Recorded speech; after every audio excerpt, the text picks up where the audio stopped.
ہے کہ ایک ٹالرنس پیشنس ہو اور ایک ورکنگ ریلیشن شپ بیٹر ہو تاکہ وکیل اور جج صاحبان مل کر یہ جو نظام انصاف بنا ہے سائل کے لیے اس کے لیے کچھ کر سکیں اور اس کو انصاف مہیا کر سکیں جو مشکل سے مشکل ہوتا جا ہے. اچھا اس میں دیکھیں جو کئی جج ہیں پہلے وکیل رہ چکے ہیں، جس طرح گلزار صاحب نے بھی کہا کہ وہ بھی پہلے وکیل تھے، باقی بھی ہیں، تو یہ جو ٹرانزیشن ہے اس میں کیا بالکل چینج ہو جاتی ہے؟ ظاہری بات ہے ایک ماضی ہوتا ہے، وہ بھی جس طرح پورا اپنی وکالت کی بھرپور زندگی ہوتی ہے، تو دوسری طرف آنے کے بعد کیا تبدیلی آتی ہے؟ دیکھیے یہ ڈیپینڈ کرتا ہے فواد بھائی، یہ آپ نے بڑا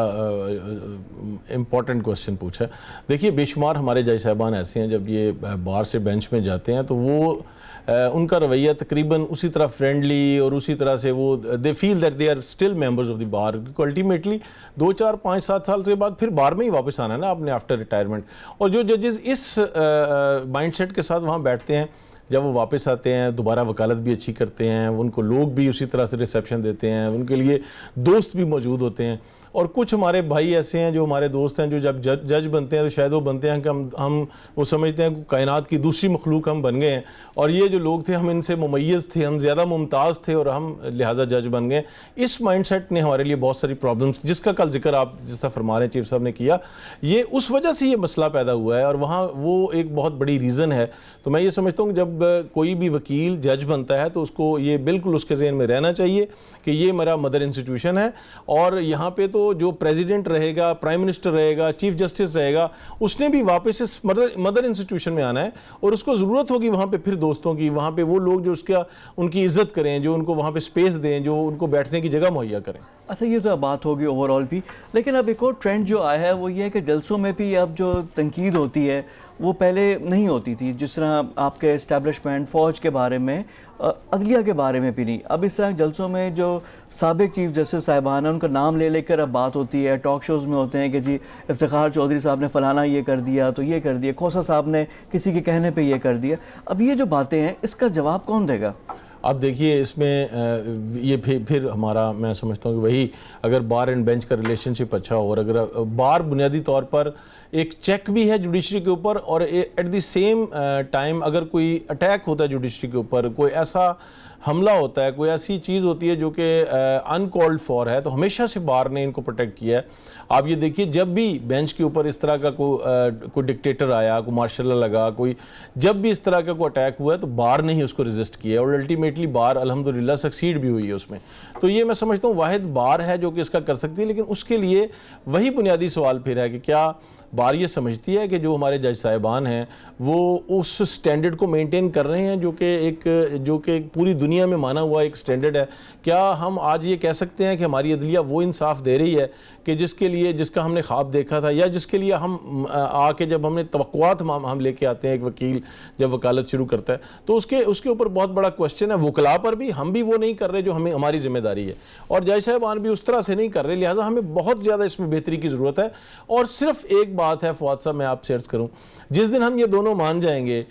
ہم بھی مانیں گے کہ ہمارا بھی فالٹ ہے، جج صاحبان بھی مانیں کہ ہماری طرف بھی کوتاہیاں ہیں اور بیٹھ جائیں اس کو حل کریں تو پھر تو حل ہوگا. لیکن اگر میں یہ کہوں کہ جج صاحبان ذمہ دار ہیں، کہیں وکلاء ذمہ دار ہیں، تو پھر یہ کبھی مسئلہ حل نہیں ہوگا. اچھا لیکن اب اس پہ دیکھیں ہر چیز پہ اختلاف آ رہا ہے، سو موٹو کا ہے، بعض اوقات کہ کہا یہ جاتا ہے، تنقید یہ کی جاتی ہے کہ اپنے اختیار سے باہر آ رہے ہیں، یعنی جو آپ کہہ لیں کہ ایگزیکٹو ہے اس میں مداخلت ہو رہی ہے، اس طرح کی چیزیں بھی آتی ہیں. اب اس کو کیسے ایڈریس کیا جائے؟ سو موٹو کے حوالے سے آپ کے ویوز بھی ہم نے پہلے بھی لیے ہوئے ہیں، بات بھی آپ سے ہوئی ہے، لیکن جب یہ اختیار سے تجاوز ہوتا ہے اس کو کون ڈٹرمن کرے گا؟ اس کا چیک کیا ہونا چاہیے؟ اب سپریم جوڈیشل کونسل کی بات ہوتی ہے، وہاں پہ بھی کتنا وہ ایفیکیسی ہے، کتنا وہ ایفیکٹو سسٹم ہے کہ جہاں سے اس کو ایڈریس کیا جائے، اور کیا سٹنگ جج کے خلاف یہ کام ہو سکتا ہے؟ اب یہ جو سوالات ہیں ان کے جواب کہاں سے آئیں گے؟ دیکھیے یہ جو ٹرائیکاٹمی آف پاور کا ہمارا ایک طریقہ پرنسپل ہے اور اس میں چونکہ 3 انسٹیٹیوشنز ہیں دنیا میں، جہاں پہ بھی انسٹیٹیوشنز ہیں ان میں آئیڈیلی اسپیکنگ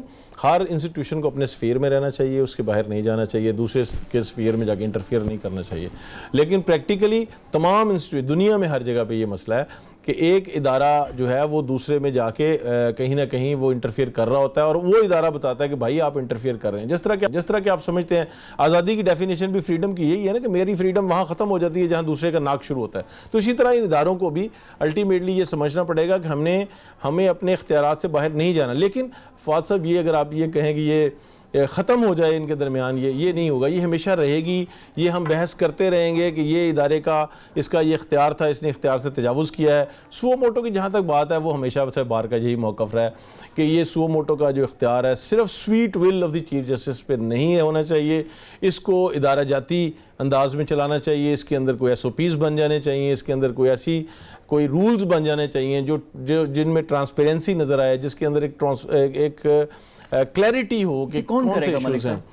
یہ بنیادی طور پر فل کورٹ نے کرنا ہے، اور یہ پچھلے جب چیف جسٹس صاحب تھے ایک کوشش بھی ہوئی لیکن وہ سکسیڈ نہیں کر سکی، because it's a very complex issue اور بڑی اس پہ کام ہونے کی ضرورت ہے. تو کرنا تو فل کورٹ نے، پوری سپریم کورٹ نے بیٹھ کر ہی اس پر کرنا ہے، کسی اور کے پاس اختیار نہیں ہے، نہ کوئی کر سکتا ہے. اگر کوئی اور کرے گا تو پھر ہم وہی کہیں گے جو آپ فرما رہے تھے کہ وہ اس نے اس سفیئر میں انٹرفیئر کیا ہے. اچھا، اس میں پھر یہ بھی ہوتا ہے کہ ٹھیک ہے سب چیز جو بھی کیس آتا ہے گورنمنٹ کو بھی بڑے سخت ریمارکس آ جاتے ہیں، لیکن کچھ لوگ پھر یہ بھی کہتے ہیں کہ جی پرفارمنس تو اپنی بھی دیکھ لیں، جو انصاف کا سسٹم ہے، جو پینڈنگ کیسز ہیں وہ بھی نہیں ہے. تو جب آپ تنقید کر رہے ہوتے ہیں کسی اور پہ تو پھر ایک نظر اپنے کام پہ بھی ہونی چاہیے. اب یہ نشاندہی، اب یہ کس میں ہمت ہے کہ اس طرح کی بات کرے، اور اس طرح کی جو ریفارم ہے یہ کون لے کر آئے گا؟ یہ آپ بالکل ٹھیک کہہ رہے ہیں، لیکن میں آپ سے عرض کروں، میں آپ کے سامنے ہی ہے، جب بھی ہم یہاں پہ بھی بات کرتے ہیں اور ہمارے وکلاء جب بھی بات کرتے ہیں، جب بھی ہمارا کچھ سیمینار ہوتا ہے، جب ہم ہمیشہ یہی کہتے ہیں کہ دیکھیے یہ جو سسٹم تھا ڈسپینسیشن آف جسٹس کا، اس کو اب ہم نے ڈسپوزل آف کیسز کا سسٹم بنا دیا ہے. ہماری ایک اینول رپورٹ جاری ہونا شروع ہو گئی ہے جوڈیشری کی طرف سے، جس میں ہم بتاتے ہیں کہ ہم نے اتنے لاکھ کیس فیصلہ کر لیے ہیں. ٹھیک ہے، یہ ایک کارکردگی ہوگی اگر آپ نے کارکردگی کا یارڈ سٹک یہی رکھنا ہے، لیکن اس سے وہ جو ڈسپینسیشن آف جسٹس کا نظام تھا وہ بڑا متاثر ہوا ہے. میں آپ سے عرض کروں، جب ہم وکالت میں آئے تھے اس وقت جب ایک مرڈر ریفرنس کال ہوتا تھا 3 دن آرگومنٹس ہوتے تھے، اس سے لا ڈیولپ ہوتا تھا. آج ہماری جو ڈویژن بینچز ہیں وہ بیٹھتے ہیں 9 بجے اور 9:30 پونے 10 بجے تک، فواد بھائی آپ یقین نہیں کریں گے 5 مرڈر ریفرنس ڈیسائیڈ کر دیتے ہیں. وہ ایک مرڈر ریفرنس جو مرڈر کیس جو 3 دن چلتا تھا آج وہ 5 یا 7 منٹ میں ختم ہو جاتا ہے. تو یہ کمپرومائز ہو گیا وہ ڈسپینسیشن آف جسٹس کا گھڑی دیکھ نظام. کر جسٹس نہیں ہوتا، اس کے لیے آپ کو یعنی پڑھنا پڑتا ہے، دیکھنا پڑتا ہے، دلائل سنیں. یہ بھی ہے کہ اب یہ ہے کہ جسٹس ہریڈ از جسٹس ورڈ، آپ وہ کہہ لیں گے، ایک اس طرح کی چیز بھی ہے. لیکن اب یہ سارے مسائل تو اپنے جگہ پہ ہیں. اب ایک بڑا کلاسک میں ایگزامپل، اس سے پہلے کہ میں سیاسی گفتگو بھی آپ سے کروں اور کچھ یہ جو 186 کی بھی بات آ رہی ہے کہ سپریم کورٹ سے مشورہ صدر لیں، ان کی رائے لیں. ایک کلاسک کیس ہے پاکستان میں ہوا کہ جو موٹر وے ریپ کیس کے نام سے مشہور ہے، ایک سانحہ ہوا، پورا ملک اس میں یعنی ہیو اینڈ کرائے ہو گیا، تمام لوگ بآواز بلند اس کی مذمت بھی کی. ایک بڑی کہنے کے ایک جذبے کے ساتھ بات ہو رہی تھی کہ یہ نہیں ہونا چاہیے تھا. اس کے بعد مین ہنٹ ہوئی، پوری ٹی وی سکرینز پہ آیا کہ جی فلانا بندہ ہے، پھر جیو فینسنگ ہو رہی ہے، پھر ڈی این اے ہو رہا ہے، اور آپ اس بندے کی نشاندہی کر رہے ہیں، پھر پکڑا جا رہا ہے، آپریشن ہو رہا ہے. لیکن اب اس کیس پہ ہوا کیا ہے؟ کیا جب وہ ایک چیز جس کو لوگ کہہ رہے تھے اوپن اینڈ شٹ ہو گیا، کیا وہ حل ہوا ہے مسئلہ؟ اس کا کیا ہے؟ یہ چیزیں کہاں سے کون ایڈریس کرے گا؟ بالکل آپ درست فرما رہے ہیں. ایک تو دیکھیے عام آدمی جس طرح سے اس کیس کو دیکھتا ہے کہ انہوں نے دیکھا کہ ایک وقوع ہوا، اس کے بعد ایک پورا لگا کہ پورا نیشنل ایشو یہی ہے اور اس کے علاوہ کوئی نہیں ہے. لیکن اگر اس کو آپ ادروائز دیکھیں تو یہ صورتحال یہ ہے کہ جب کوئی بھی اوفینس ہوتا ہے اس کی ایک ایف آئی آر ہوتی ہے، جو اس کیس میں ہوئی. اس ایف آئی آر کے بعد ود ان 14 ڈیز اور الٹیمیٹلی میکسیمم 17 ڈیز کے اندر آپ نے تمام کلیکشن آف ایویڈنس کا پروسیس کر کے آپ نے تمام وہ ایویڈنسز اکٹھی کرنی ہے، وہ سٹیٹمنٹس ریکارڈ کرنی ہے، جو بھی چیزیں ہیں وہاں پہ ان کو ریکور کرنا ہے، ان کا ریکوری میمو بنانا ہے. الٹیمیٹلی جو بھی ایویڈنس ہے اس کو کلیکٹ کر کے آپ نے اس کا جس عام زبان میں جس کو چاہتے ہیں اور قانون